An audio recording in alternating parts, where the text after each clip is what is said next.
Hola amigos y amigas, bienvenidos a un nuevo video, continuando con esta serie de videos de dinámica rotacional. El día de hoy vamos a aprender a calcular la tensión de las correas en este sistema de motor y volante.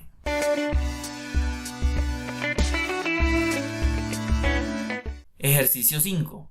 Nos dicen que un motor eléctrico hace girar una volante mediante una correa que acopla una polea en el motor y una polea que está rígidamente unida a la volante, como se muestra en la figura. Es decir, tenemos un motor eléctrico, en el espigo del motor eléctrico tenemos una polea, al otro lado tenemos un eje, sobre ese eje está amarrada una polea y sobre esta polea también está amarrada una volante. Esta volante es un disco que la vamos a llamar en este caso disco, con una masa de 80 kilogramos y tiene un diámetro de 1,25 metros. Da vuelta sobre su propio eje y se puede considerar sin fricción. La polea que está unida a la volante tiene un radio de 0,230 metros y una masa mucho más pequeña, es decir, comparada con la masa que tiene la volante. La tensión en el segmento superior de la correa, es decir, este que tenemos acá, es de 135 newton. Y la volante tiene una aceleración angular de 1,67 radianes sobre segundo cuadrado en sentido de las manecillas del reloj. Para este ejercicio nos piden calcular la tensión del segmento flojo, es decir, la tensión del segmento inferior. Para resolver este ejercicio lo primero que vamos a hacer es entender un poco cómo es que funciona el sistema, pintar entonces obviamente identificar las partes. Esta volante es el disco mayor, que lo vamos a llamar como ahora el radio R sub D, que es el radio del disco. Tenemos el radio de la polea, en este caso la polea que está unida en este eje a la volante. Vamos a pintar las fuerzas que nos están pidiendo. Tenemos una tensión, entonces si nosotros cortáramos esa correa que está unida, nos sale la tensión superior y la tensión inferior. Y obviamente el sentido de giro del motor pues está a favor de las manecillas del reloj. Es decir, bueno, esto es color azul. Este es el sentido de la velocidad o del sentido de giro, que tanto su velocidad angular como su aceleración pues está a favor de las manecillas del reloj.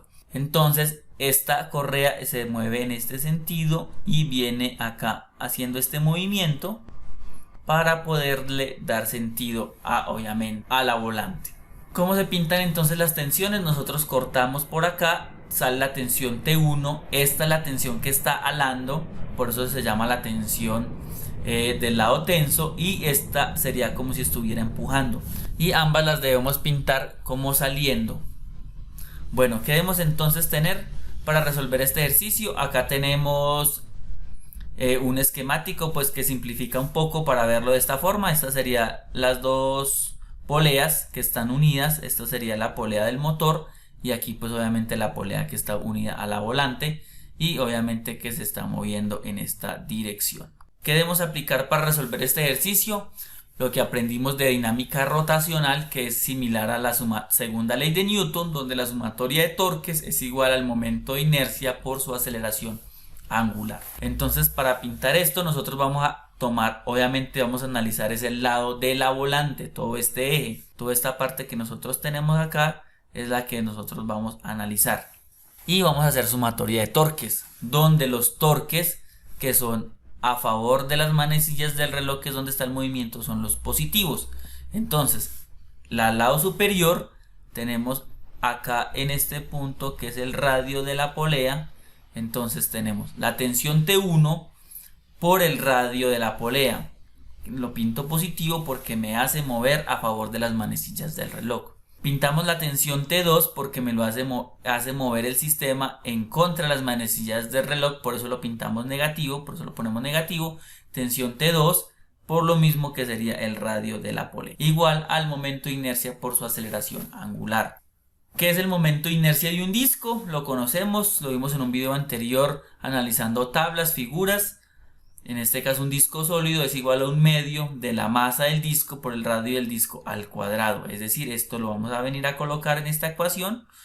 y vamos a venir a reemplazar este momento de inercia. Nos queda en el lado izquierdo igual tensión T1 por el radio de la polea menos la tensión T2 por el radio de la polea igual a 1/2 de la masa del disco por el radio del disco al cuadrado por la aceleración angular, que este dato lo tenemos. ¿Qué es lo que nosotros debemos despejar de esta ecuación? Esta tensión T2 que la desconocemos.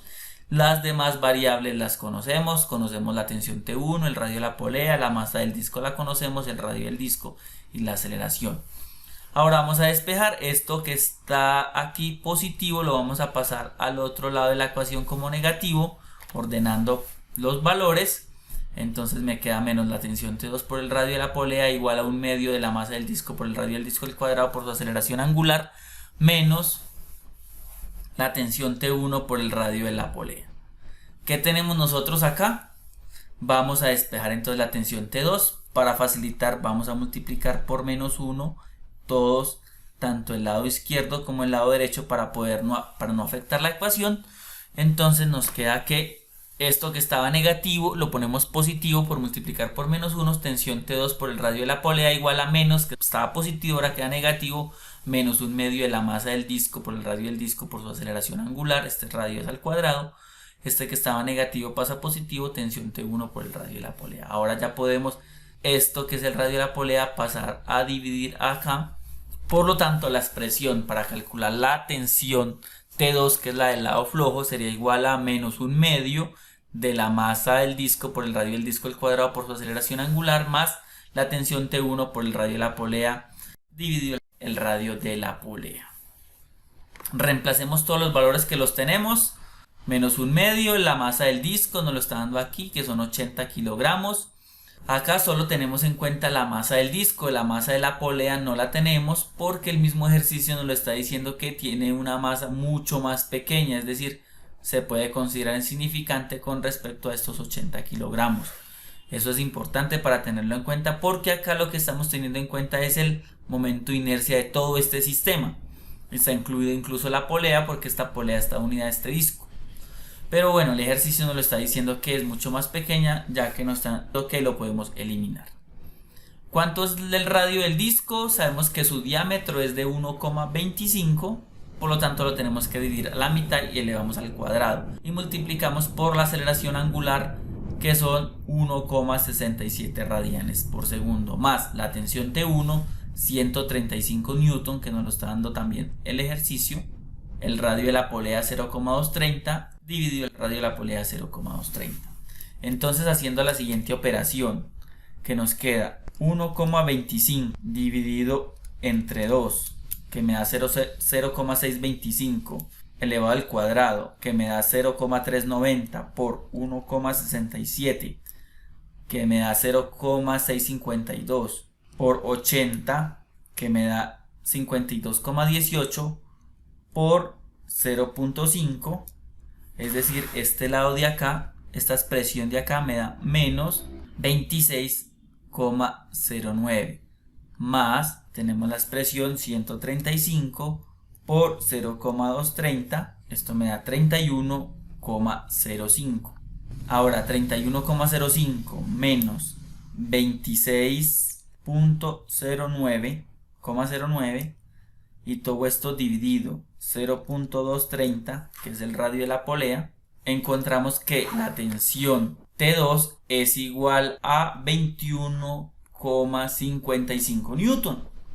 Y esta es la forma, obviamente, como resolvemos este ejercicio. Un ejercicio un poquito más avanzado, de pronto unos conceptos que no estamos tan familiarizados, ya que en este caso es un ejercicio donde tenemos pues un segmento de una aplicación industrial. Y bueno, eso es todo por este video. Si tienes alguna duda, alguna inquietud, déjamelo saber abajito en la cajita de comentarios o en mis diferentes redes sociales donde estaré atento a contestar. Recuerda siempre sonreír de la vida. Nos vemos en un próximo video.